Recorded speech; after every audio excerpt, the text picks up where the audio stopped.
2, Mga Hari 7. Apan si Eliseo miingon, pamatia ang giingon sa Ginoo. Ugma sa ingon ni Arong Arasa didto sa merkado sa Samaria, ang usa ka gantang harina ibaligya na lamang tag usa ka plata. Ibaligya usab ang duha ka ganta nga sibada sa samang presyo. Unya ang kapitan nga kuyog sa hari mingon kang propeta Eliseo. Bisag ablihan pa sa Ginoo ang mga bintana sa langit, dili gayud matuman ang giingon mo. Apan si Eliseo miingon, makita mo kini, apan dili ka makakaon niini. May upat ka tawo nga sanlahon didto sa ganghaan sa syudad. Sila nag-ingnanay, nganong magsigi man kitag lingkod dinhi hangtod nga mga matay kita? Kung mosulod kita sa syudad, mga matay kita didto sa gutom, ug kung manglingkod kita dinhi, mga matay usab kita. Busa mangadto kita sa kampo sa taga-Syria, kung dili kita nila unsaon, maayo. Apan kung patyon kita nila, bahala na. Total, mga matay man gihapon kita. Busa sa pagkakilom-kilom nangadto sila sa kampo sa taga-Syria. Apan sa pag-abot nila sa kampo, wala na itaw didto kay gipabati man sa Ginoo ang kasundaluhan sa Syria ug tingog sa mga karwahe ug mga kabayo ingon man sa kagahob sa dakong pundok sa kasundaluhan.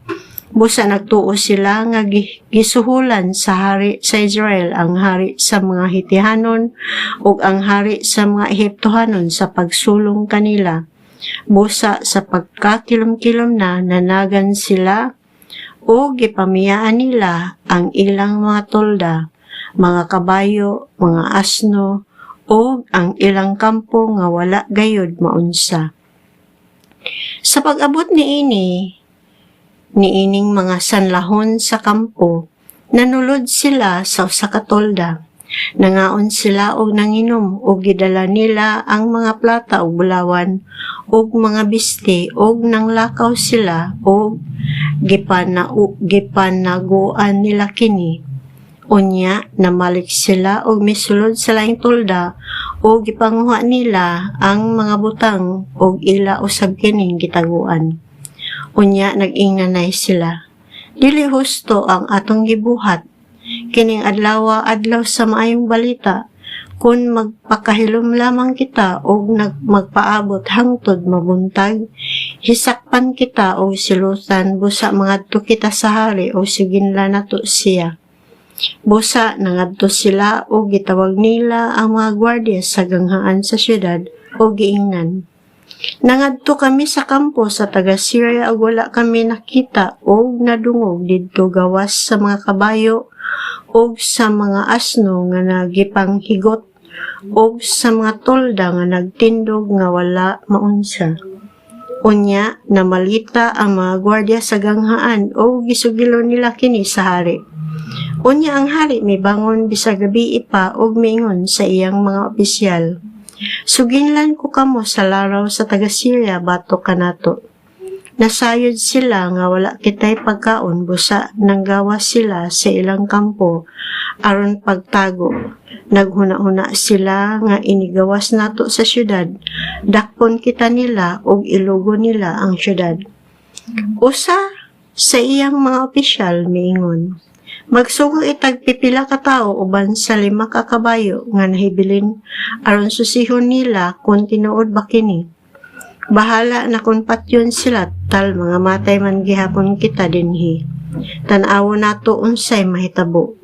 Busa nagpili sila duha ka tawo nga ilang gipasakay kabayo ug ang hari nagpadala kanila aron pagsusi sa kasunduluhan sa Syria. Miabot sila hangtod sa Jordan ug sa nakita nila nga nagkatag sa dalan ang mga bisti ug mga kahimanan nga nabiyaan sa mga taga-Syria sa ilang pag-ikyas. Unya mibalik ang mga sinugo ug misugilon sa hari. Unya nanggawas ang katawhan o gipanguha nila ang mga butang gikan sa kampo sa taga-Syria. Busa ang usa ka ganta nga harina gibaligya na lamang nilag usa ka buok plata, ug ang duha ka ganta nga sibada gibaligya usab sa maong kantidad sumala sa Ginoo, giingon sa Ginoo. Unya gitudlo sa hari ang kapitan nga miiban kaniya aron maoy mo bantay sa ganghaan sa syudad, apan tamakan sa mga tao ang maong kapitan didto sa ganghaan. Busa namatay siya sumala sa gingon sa propeta sa Dios sa dihang miadto kaniya ang hari. Kaysa pag-ingon sa propeta sa Dios ngadto sa hari nga ang duha ka ganta nga sibada ibaligya na lamang usa ka buok plata, ug ang usa ka ganta nga harina ibaligya usab sa maong kantidad, ugma sa mga ingon ni Arong orasa dito sa Samaria, ang kapitan mitubag man. Bisag ablihan pa sa Ginoo ang mga bintana sa langit, dili gayud matuman ang giingon mo. O gitubag kini siya ni Eliseo, makita mo kini apan dili ka makakaon niini. Busa nahitabo kini kaniya kay gitamak-tamakan man siya sa katawhan didto sa ganghaan o namatay.